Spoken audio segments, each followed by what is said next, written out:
So now welcome to this lovely Wednesday evening, which both Harold and I have been looking forward to. And the theme of the evening is going to be spirituality and spirituality connected to the three principles.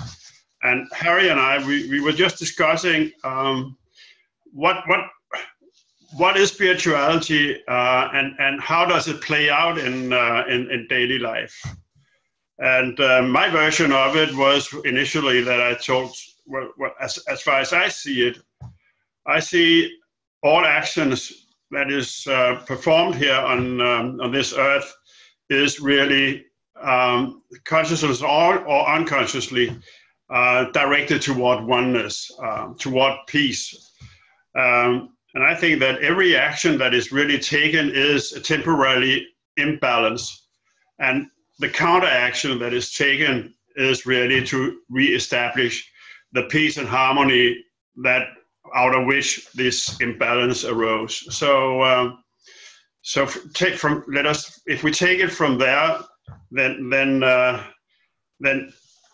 actually what we do is we act and then we go back and then we act and then we go back. But where we go back to is really that which I understand is the state before the form of thought, the form of the real world. So I don't know whether we can take it from there and start to discuss a little bit what you think about spirituality. And before we do that, I would like to just listen a little bit to Harry's version of the connection between spirituality and the three principles. Right. This topic, the spiritual nature of the three principles, is the primary reason why I asked to co-host the room. There is, out in the marketplace of the three principles, there's a tremendous growth. But when you look at the people who are teaching the spiritual nature of the principles, there's only a handful of them. And I got the greatest compliment I think I ever got when I talked in the last London conference, the TCOM thing or whatever they call it. And Bill and Linda Pettit were the doctors came to listen to me talk. And after they talked, they had a breakout of 4 psychiatrists. And Bill Pettit said, what we want to emphasize is the nature, like the spirit, the mystical nature of the principles as expressed highly by Chip and Elsie, and then he added, and Harry. And I took that as a big compliment because Bill Pettit is one of the few people out there who really understands the spiritual and the psychological connection of what we are talking about in the three principles. And my thrust is because I come from Salt Spring and the experience. When I get together with Chip and Elsie, no matter what the situations are, there's a bond there. This oneness that Christian was alluding to is inside of us. It's a spiritual golden thread that spreads between all the people who experience that. Because while we were on Salt Spring, that golden thread of oneness, the spirit within, became alive. And that's your test. That's your test whether you understand the spiritual nature of the principles or not. Is it alive in you, and can you feel it? And can you feel it taking you on this magical chariot ride? It's where your dreams become reality. And if you don't feel it, and you're still dealing with the psychological nature, which is primarily form. So you have what Christian was talking about, the formless nature, that where all is created, the spiritual. And via the three principles, form is created, but that which it creates, and that's which we think about, that's the psychological. So the psychological is there to help us understand for Trina, how Trina can be happy. But it doesn't have the full sustenance of the unlimited journey we want to be on. I don't want to just be well with this. I want to be well with all of it so that I can experience this unlimited explosion of gentleness inside of myself. If I can't experience that, I'm frustrated. If I can't feel that's coming from me out, I feel like I'm a victim of life. And that's what I see out there in the 3P world. Kim, there's so many people I talk to. I'm getting more and more, I guess you'd say, where people want to talk to me. And I work with the underbelly of the 3 principles. I'm not interested in all that stuff that everybody's doing. I'm interested in talking to the people.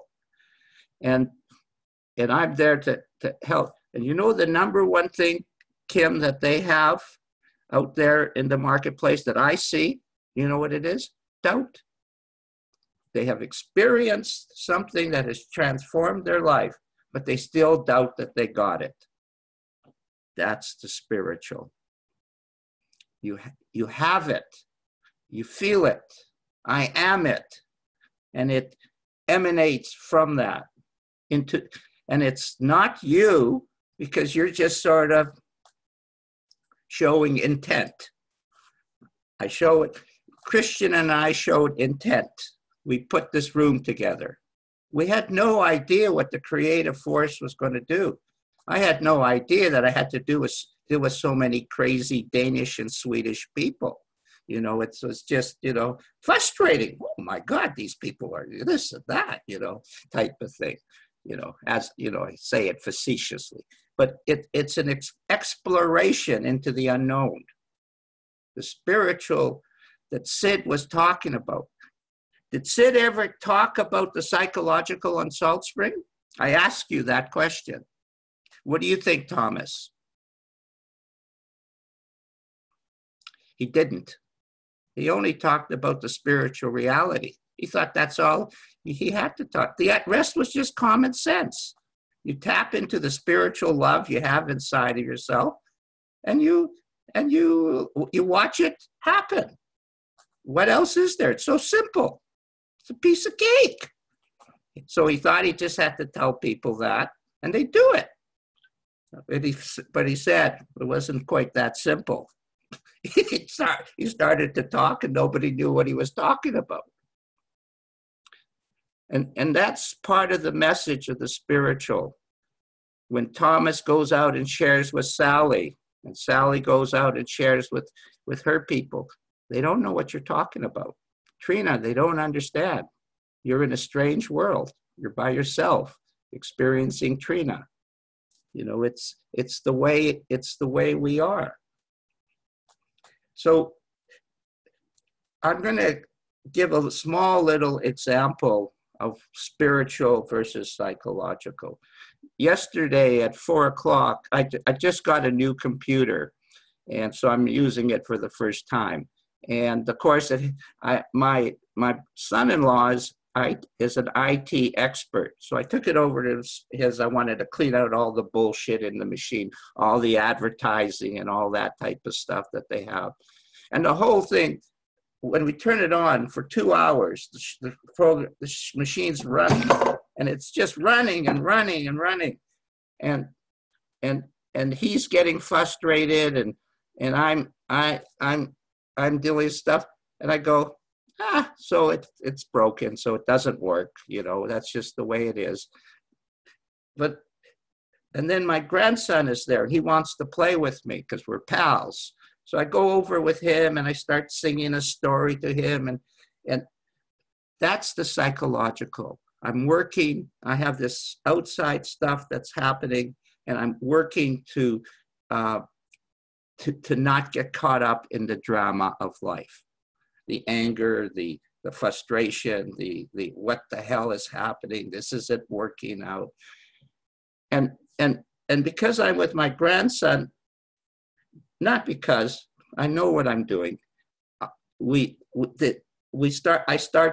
mind starts to calm down. That's the psychological. Then a beautiful feeling between my grandson and I came in. Beautiful feeling. It was deep, really deep. That's the spiritual. You understand? You use the psychological to get to the understanding of the spiritual. And when you go into the spiritual nature, what happens is everything is easy. Guess what happened after that? Everything in the computer worked like a breeze. We had the greatest time. Just fantastic time. I don't know why there's a connection to that, but there is. You see? It's a mirror, a reflection. Those things that are happening out there are good for you. If you see them spiritually, there isn't anything in our life that hasn't happened that isn't perfect. And so I'm going to give one more image from Sid. He once talked about there's this river, they called the Nanaimo River, and it flows into the ocean. Do you know what he said? He said, there's no Nanaimo River. It's all just one body of water. We just define it because we live in this world. They're all just water connected together. Trina, Kim, Sally, Thomas, and Christian, we're here we're in the same water. We're all just the same water. As this collective consciousness in this room happens, this feeling happens, we start to become one. One is not an image that you walk towards. One is who you are. You are already that, which you are seeking. The only thing is, as Kim notices, he goes in and out of it. And of course, that's part of the teaching. Thomas goes in and out of it. That's part of the teaching. And as we become gentle in going in and out of it, what happens is the genius in who we are comes out. You know, when I'm working with Christian in this room, we have different styles and different ideas, but it's kind of fun. Like, he doesn't understand what I'm saying, and I don't understand what he's saying. But then we have a joke, and then we don't care. That's true. And I would like to come in with an example. Yesterday, I was working. Okay, go ahead. Sorry. It's all right. I'll just wait till it's over. But anyhow, I had this. Yesterday, I was in a fit. I was doing 2 or 3 things, and they were really, really not working. And I thought, this is not happening in my world. I think everything I was touching was really turning against me. And I said, what can I do? Anything I do is upsetting me. So why don't you just stop doing anything? So what I did was I sat down and I said, well, listen, I'm not going to do anything. I don't care. And what I'm going to do, I'm not going to define any outcome, etc., etc. I'm just going to do what I'm going to do and then see what happens.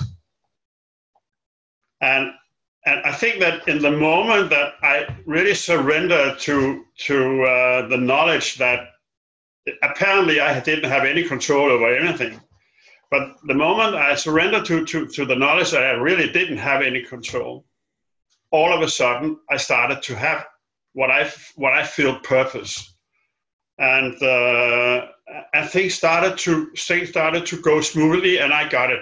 This Harry is talking about this beautiful this feeling that being connected to something that knows where I'm going, and I don't have to know that because it knows it already. And I thought that was the most beautiful feeling, because it's really the feeling of it's the feeling of unity. It's the feeling of being on purpose. It is the feeling of what you are doing is part of who you are, and my whole world turned upside down, and everything was fantastic. And it happened. It happened. In a snap of a finger. It was the moment when I decided, well, this isn't what you're doing now isn't working. So stop doing what is not working. The moment I did that, everything fell into place, and things started to work out. But it's funny that we have to reach a certain point where we have to realize that we are not really in control, and that the feeling of being in control is really illusionary. And when we realize that, we start being in control because something else is coming in and taking over, and that is in control now. It's also the part of who we are, but it is a part of who we are before who we are, who we are, if you understand what I mean. And I think that's I think that's, I can only say that feeling, and I still have some of it, or maybe only a reflection of it, but it's this feeling that everything is beautiful, things are working out, there are no obstacles. It's just incredible. I thought I would like to share that with you, and one of the things that I also want to share with you is what an insight I just got while Harry was sitting and talking, and that is how we sink back as audience in this pre-formed soup of being united in silence. And every time one is speaking, separateness arises out of this silence. Separateness arises because all of a sudden it takes form in the form of the one who is speaking. And when the person has stopped speaking, he dips back again into what I would call the soup of pre-silence, of silence, etc. And then another one pops up, and so we play the whole time this separate game. Some are sitting back and being together in silence, and one is popping up and saying something. And it makes a lot of sense to me, because that's exactly the way my thoughts are appearing.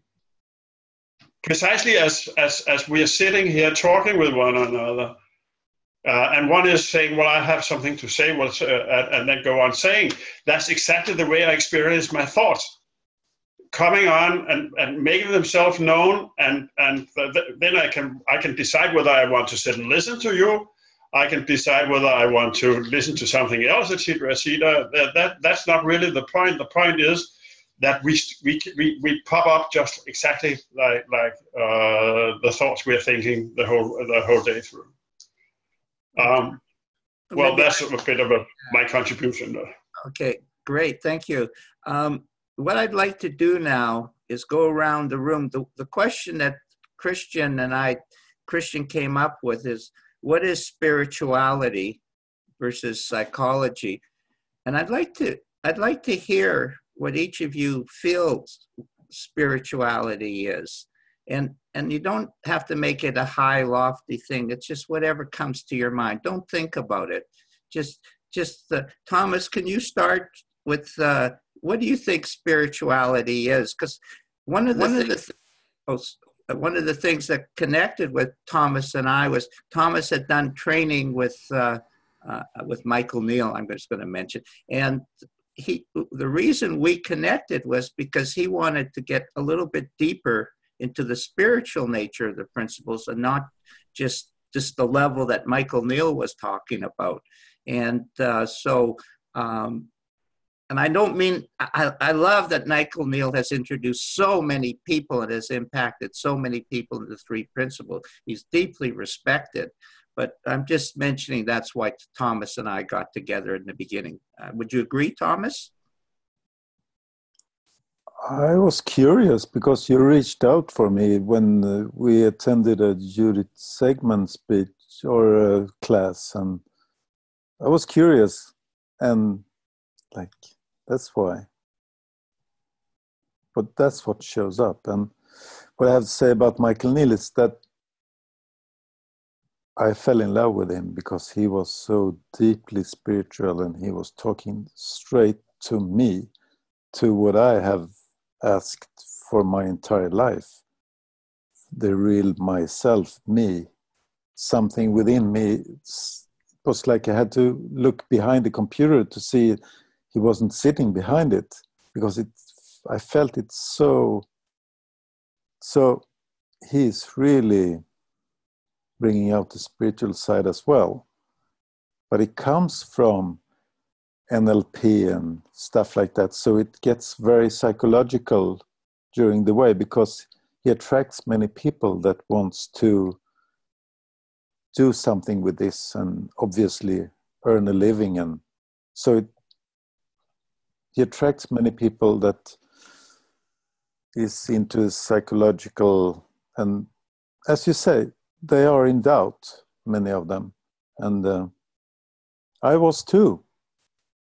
And then you seek and then you understand that what you seek is where you are and who you are. And when that sort of enlightens itself, then you start to become what you're seeking for. I don't know how to explain it, but something that shows up was, I've been attending a seminar for parents are trying to keep their patience with their children because they are diagnosed with different disorders. And I was curious because I haven't been angry or even afraid for so long time, and all of them were. And some mom told us that she were throwing things in the wall and even biting herself just to stop her frightening feelings to show up. And we sat in round tables, were sort of 100 people in the room, 10 and 10 round, and I was talking what I saw. So I said, but I don't really know. And when I think I know, when I have a sort of agenda, then we clash, because I don't know anything about where my son is. Or so if I show up to the situation and with interest and interested in having a dialogue, a conversation to see what's up and connect, then we come down together, and he suddenly tells me where. And the women in the class, they were so angry at me because they said, you tell us we're just going to sit down on our bums and do nothing? Nothing will happen then. So, and then one mother started to speak about her son, and then I felt so much for him, and I saw the innocence in her kid, and I think she felt that with me, and I felt that in her, and then that's the spiritual part. And then all of a sudden, everything was like great connection, because she got out of her head, saw that I was with her, and we were together, just looking for what we could see more. And well, that's very beautiful. That's a beautiful example of the spiritual nature of the principles. That's Thank wonderful. And you could feel the feeling of what Thomas was talking about. How about you, Kim? How do you see that? Yes, how I see it. It's difficult to see, but as I understand it now, I have used 3 decades to investigate and understand myself as a spiritual being. And I think I have been in touch with it. And when I met Sid Banks in his books, the Three Principles, that was something that was talking to me. I was in harmony and with the thought Sidney tried to give us in his books, and later I have seen some of his videos and his talks there, and he is talking to me in a very deeper way in the psychology thinking are doing. As I understand it now, I would say I'm a spiritual beings that have a thought experience as a psychological beings in a physical form. That's how I try to remember myself, to see things from that perspective. So I always try to see and experience myself as a spiritual being. But as all other people that have tried that, we are always falling down and become Kim. And forget everything, get angry, and forget that it's only a thought and an emotional habit that are happening with me that right now. But more and more often, I now say to myself, oh, that's only a thought, that's only an emotion. And now I am the conscious mood that I experience what I now are doing in my life, and with what is happening in my body, what is happening in my mind, and so on. That's how I try to keep in mind. So I always try to see everything from a spiritual perspective in my life. That's really true, Kim. You are a spiritual person, and that's actually what's attracted you to the principle. I saw that when we met in Denmark for the first time. I could see the spirit inside of yourself percolating and so on. And one of the tips I'm going to give you is forget about the psychological and the thought stuff. That's bullshit stuff. That's thinking. I know. Yeah, it's what it is in my life, I've made more mistakes than anybody else in 3P. And anybody. Collectively, I probably made as many as all of them. I totally did everything wrong. And it didn't matter, because I had a big spiritual insight, and it carried me through all the bullshit that I had inside of myself. And then it disappeared when I fell into a new level of consciousness. That's all we're doing. I'm not thinking about my bullshit. I know I have it some, but what I've noticed is how much has dropped away. Mm-hmm. You know, how much nicer I have. I was always a nice person. I was always a caring person. Mm-hmm.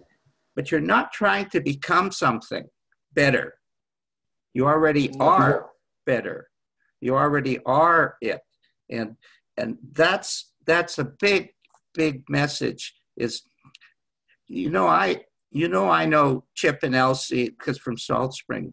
Well, I was hanging out with Chip and Jan, and they have done everything. I mean, projects here. You mention any project in any field, they've done it. They're like a smorgasbord of experience.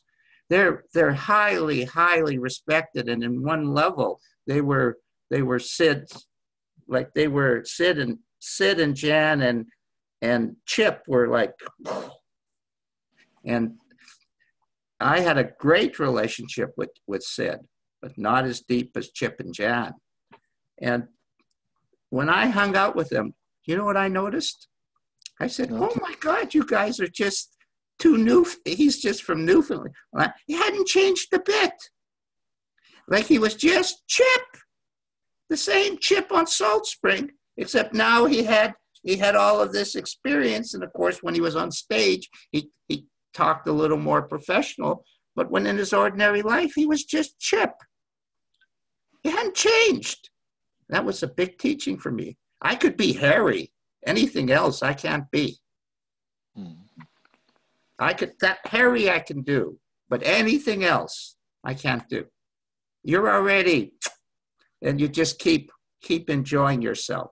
You want to love yourself. Oh, I love me.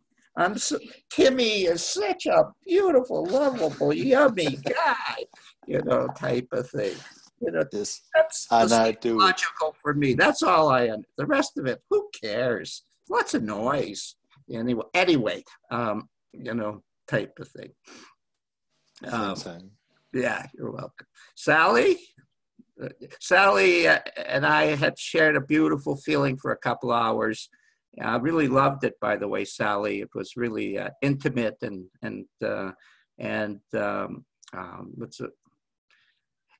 in our talk, when we were talking, and Thomas was on for the first time, Thomas listened, and then he shared something. I remember this, Sally. He shared something where all of a sudden he took the three of us into silence, into a great feeling. So here I am, theoretically being the guy leading the parade, and Thomas comes in and he shares something like way past what I was sharing. You remember that feeling we had? I always remember, because Thomas has a special way of talking, and it has really helped me a lot. So yeah, I do. Okay, good. It puts me on the spot all the time. Like, oh. So you have had some unusual experiences that you've done, which you don't have to elaborate into, but how do you see the spiritual? Well, the spiritual for me is like a awareness coming from inside, and the deeper conscious feelings. Your phone is which tells you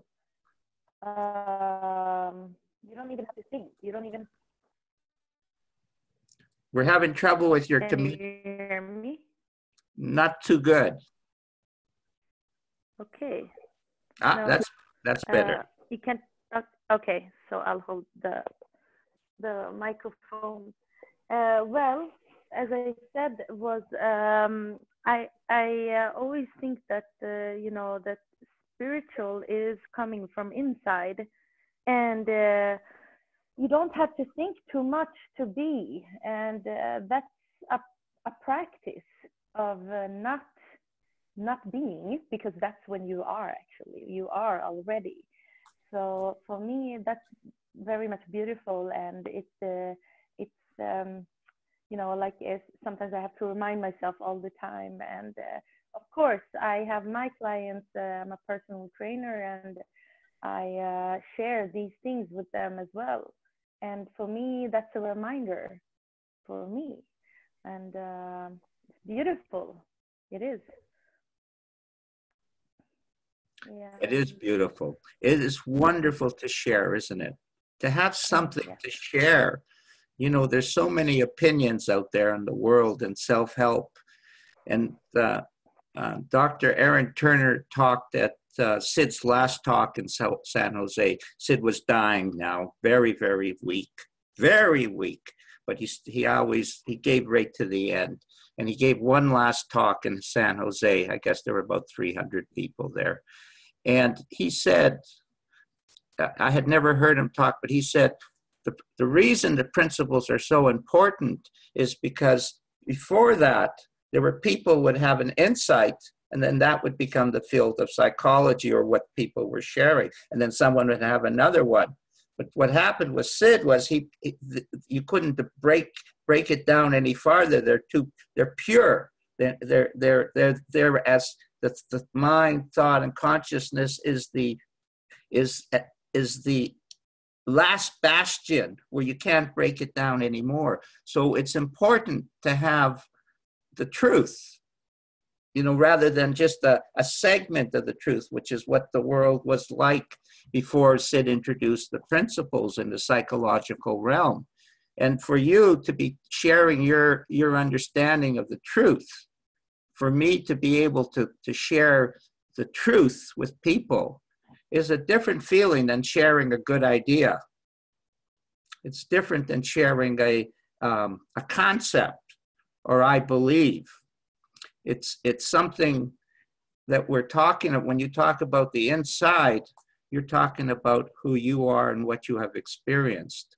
And that is as good as it gets, because then you can relax again and just be yourself, you know, which is, of course, the message of today is be yourself. Relax, take it easy. And the more relaxed, the more you take it easy, the easier it is to share. And one of the things with sharing, Sally, is don't look at the moment. Oh, this is negative, this is positive. Don't look at that. I teach the heavily addicted with a guy I'm mentoring, and one of the things he's starting to realize is he's stopping to analyze. He stopped analyzing each of the moments. Oh, this was bad. This was good.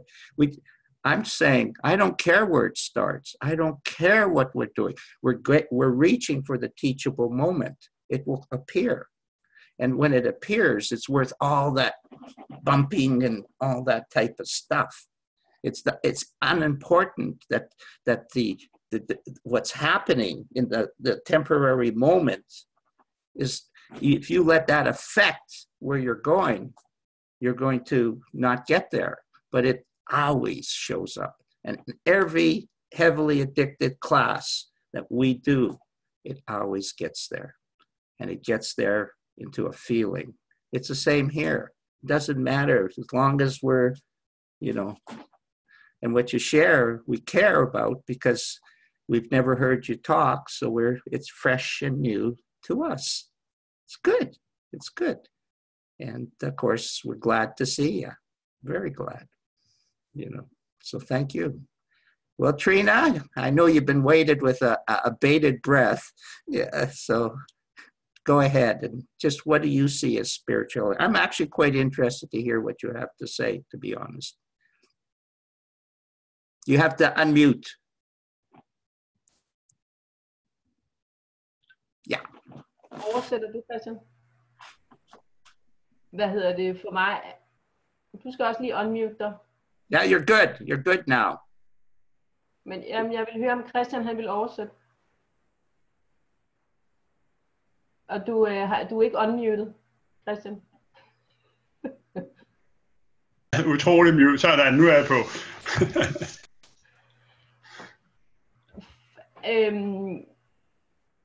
Altså, jeg ser jo spiritualitet alle steder.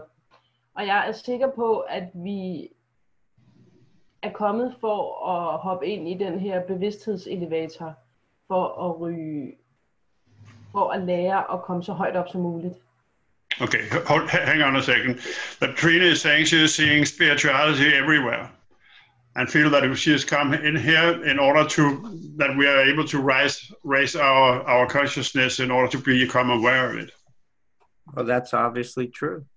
Og jeg har om nogen i det her liv gået alle de mørke veje, hvis man kan sige det sådan. Well, Trina says she's been going all the dark roads that's probably possible for a human being here. Welcome to the club. Ja. Jeg ser ikke nogen rigtig og forkert vej. Jeg ser mere, at vi alle, hvis man går de mørke veje, så er det fordi, vi går en omvej. Men der er kun én vej, og det er oneness. Okay, so what Trina is saying is she's saying that all the roads that she has been walking actually has been all the right roads. But if she's been taking a dark road, she has just been going a little astray, but coming back again. But essentially, there are no wrong roads. Let's talk a little bit about that. Trina brings. when we feel we've gone astray, like that's how, let's look at it spiritually. Forget about the psychological, we all know that stuff. It's right out of the book. What about the spiritual? How do we, when we have gone astray and we lose the feeling? That's what you're talking about, Trina? Ja, men min erfaring viser mig, at nu mere mørke stier jeg har været gået nedad, nu mere har jeg været i mit hoved, og jeg prøver at kontrollere hele min ydre verden. Okay, so the more roads dark road she's been going down through, the more she has been in her head, the more she has been intellectually involved in her life. Okay, so let's deal with that, because that's part of the doubt I talked about. But let's look at it from a spiritual level. Let's see if we can get a difference. We know the psychological three principle stuff, okay? I'm not talking about that. Let's talk about it from a spiritual perspective. So Thomas, how do you see that one? You have to unmute yourself. Good. Hello. Hi. What shows up is that mind, consciousness, and thought are totally neutral. And when we actually see that we do with them what we want, then you have the flip side. Because if you understand, I never understood what was going on. I just had feelings and I reacted, and things went a mess and stuff happened, and I had to suffer a great deal. And I lived in the past and I lived in the future, and totally running from something and running to something, and never actually seeing that I am in charge. I have the possibility to choose what I want to do with these three gifts. And I was talking to a friend yesterday, client, and we went through so many bad corridors or dark alleys. So now on the other side of that coin is like put all together with all the experience we have, we saw that transformed into this fantastic laser sword of knowledge that we now possess. So we can cut through all the bullshit, and even though feel compassionate about the innocence in everyone, because we have seen it in ourselves. We made horrible stuff, and because we thought that was the best to do from our knowledge at the time. I don't know how to make myself. Great. You know, you bring up this last week in the addictions, alcoholism, and Three Principles Zoom room that I co-host. Bill Pettit was on, and he talked about psychological innocence. And after it was over, I realized one thing. Sid never, ever talked about psychological innocence. Ever. He only talked about innocence. And Bill used the word once, spiritual innocence. And I said, oh, right. We're talking psychological innocence because we're thinking it's a good way to look at life. Sid never said psychological innocence. He just said innocence. You see the neutrality that Thomas is pointing towards, Trina? It's just innocence. Men det var også det, jeg vil sige, fordi i det øjeblik, at man så begynder at have tillid til, at der er en større bevidsthed, som så uanset hvad for en vej du går, er det rigtigt, og vi lærer hele tiden. Så er det jo, altså i det øjeblik, der bliver, at du har tillid til universet, eller den store intelligens, eller hvad vi skal kalde det, så sker der mirakler. Yeah, but Trina is saying that at the moment that you start having confidence is what is happening is all right, and is also pointing in the right direction. Then all of a sudden you start to unload all of your stuff here, and things start to happen in a good way. Yeah, and that's coming from the inside out. Yeah. Yeah.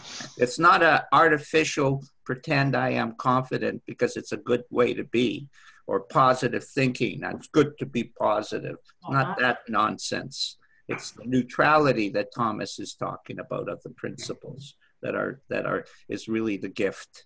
And of course, when you have to be silent to experience. And it's a completely different game to know that you are part of that divine cell. And sometimes you forget about it because it looks so real to you. So you just fall for circumstances and it seems like it's coming from the outside in, and then you snap out of it. Than to be taking part of the outside in all the time and everything looks so real and you don't know what to do and you think this and you think that, and now you know who you are. That's a completely different game. Yesterday I had a LinkedIn discussion with a psychological he was a psychologist actually, and he was dealing with stress, and he was dealing with stress at a very high level. I understood he was the boss of some company, and we were talking about stress, also tried to see stress from another perspective. And he agreed a little bit with what I had been claiming, but then what he finished saying was that even though things are what they are, it is necessary to have a course of action in order to neutralize the stress feeling. And I thought that was very interesting because that is exactly the opposite of what I'm thinking about. So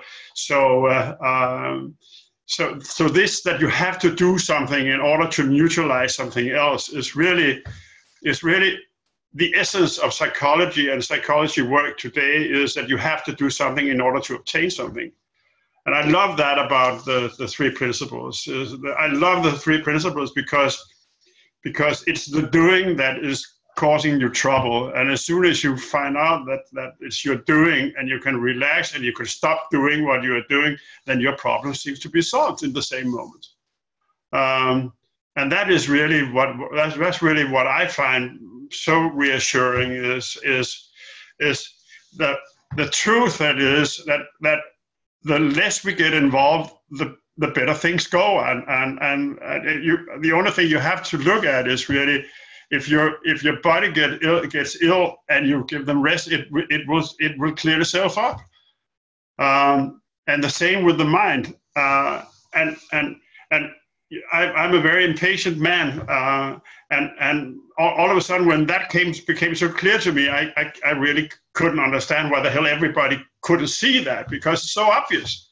If you don't want something to correct, then don't do that which you have to correct. I mean, how difficult can it be? And that really was an eye opener for me also. And of course, he is representing really that knowledge of work that has to be enlightened through the three principles, and that is really why the work is so important, because so many forces, so many power, and so many work is lost on the present way of dealing with mental imbalances. And that's why I love this Zoom room, because it is really inspirational, and I know that Harald and my ambition are that we can get so many new people into this, so that we can have it, so that we can get it out into the world as fast as possible, because it's really needed. In a pure spiritual way. Exactly. Yeah. You see, what happened in the three principles, one of the questions Sally might have on her mind is, well, how come it's so small if it's been around and it's an enlightened, pure truth concept?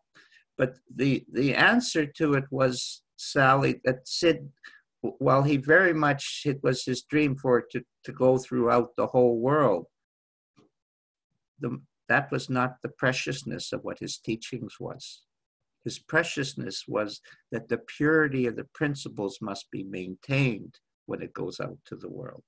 Without the purity of the principles, it's just the diluted version of what he's teaching. And he understood that to a degree. It was that people would go out.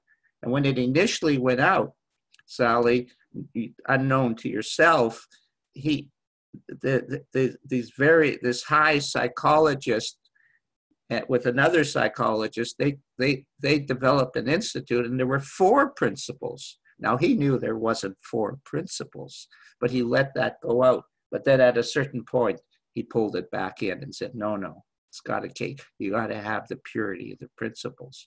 And that's what I want you to take into your world with Thomas. It's your wisdom that you've found somebody who understands about the purity of the principles, the spiritual nature of the principles.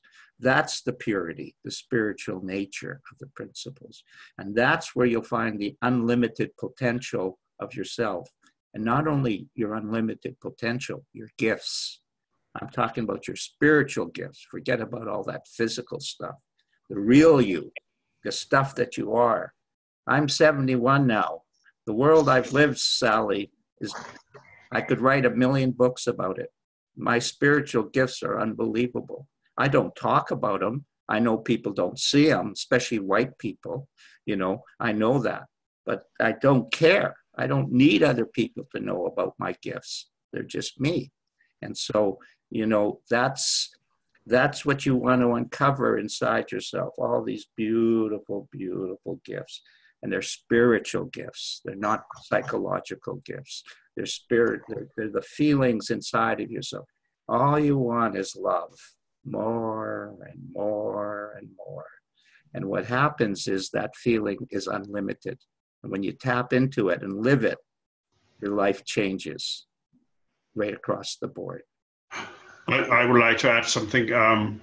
I had the great fortune to be at Salt Spring Island together with Harry back in 2014.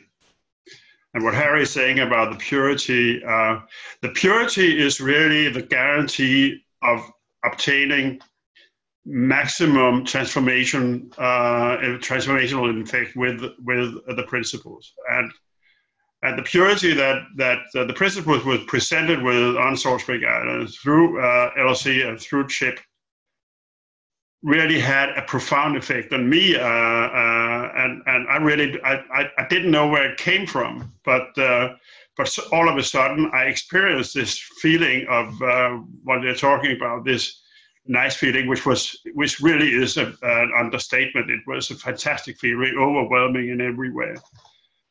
And I think that one of the reasons why it is so important to keep this purity is really that the effect of the transformational effect of the principle is diluted if you start to add your own thinking and your own stuff into the message. And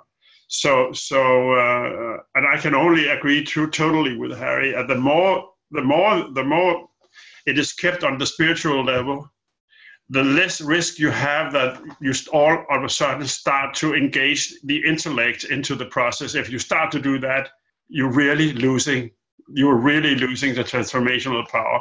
You may have a happy day, you may have a high trip, etc., but it will not be permanent. It will only last for so long.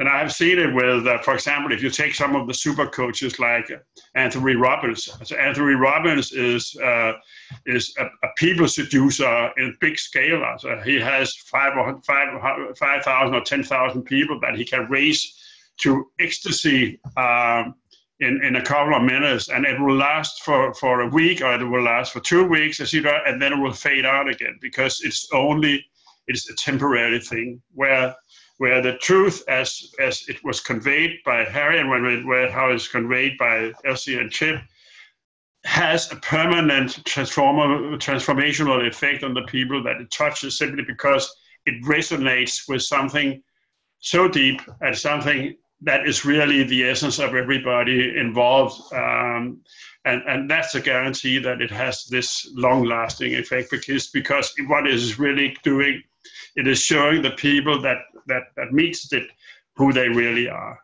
And once recognized, it will stay with you forever because you have it as a reference point. you don't have the intellectual highs as a reference point. You get not only in the moment, but not afterwards. And I think that's extremely important, because what it is that this basic feeling is contagious, in the sense that when you are in that, you really can't help influencing other people as well, because it is a resonance of who you really are. And I think that's the beautiful thing about the three principles, that is it really is connecting people at the deep level, and that is, to my opinion, what spirituality is all about. And when I work with the heavily addicted, the question is, what helps them the most? And what helps them the most? And what helps them the most, because I tried many, many different approaches, because I always take a pioneer approach to everything. I'm not following anybody. I know the three principles isn't helping the addiction people enough. I know that. I'm interested in breaking the psychological, the bubble of it, the addiction bubble, and taking it into a deeper level of understanding. And I can tell you from the bottom of my heart, no matter what the problem, and there's no bigger problem than heavily addicted people. We're talking about the biggest drugs, and they're just coming off the street, living on the street. The psychological is interesting to them, but the transformation that my co-host is suggesting is where the juice is. The spiritual nature, the spiritual discussion, the spiritual feeling that comes into the room, the smiles, the feelings inside their heart. And there's one guy who comes to this class. He doesn't really understand the spiritual natures, the psychological nature of the principles. And he's reading Sid's book, The Enlightened Gardener, and his smile is this big. And he's in the recovery center, living in this little itsy bitsy room around all these people who are bummed out. And he's smiling this big. And he doesn't understand the principles. He's living them. He is the principles. And I look at him and how do I feel? I go, wow.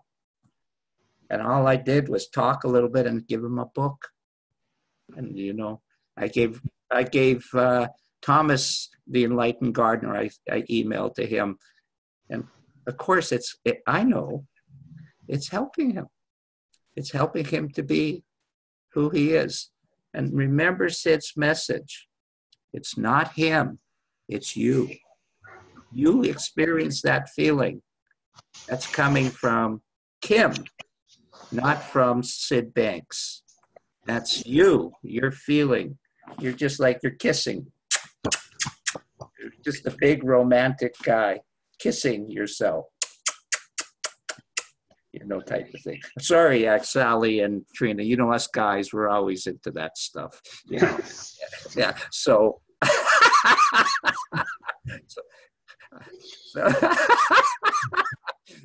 Is that I don't know where that came from. Having said that, is this a good way?